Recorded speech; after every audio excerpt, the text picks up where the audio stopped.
Hello guys! Welcome back to our YouTube channel. It's me, Aina. Ngayon nga pala guys ay gagawa tayo ng tuna omelette.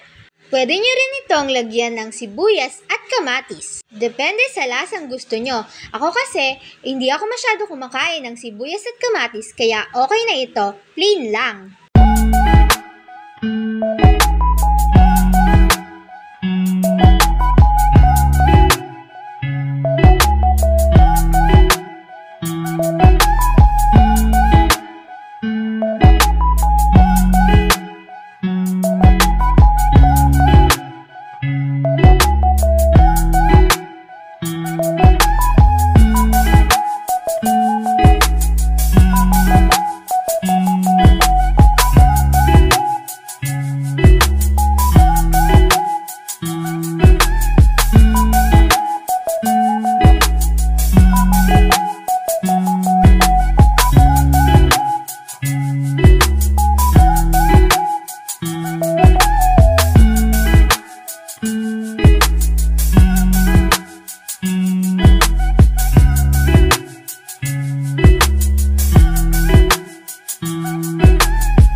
Ito na guys ang ating tuna omelette. Kain tayo guys!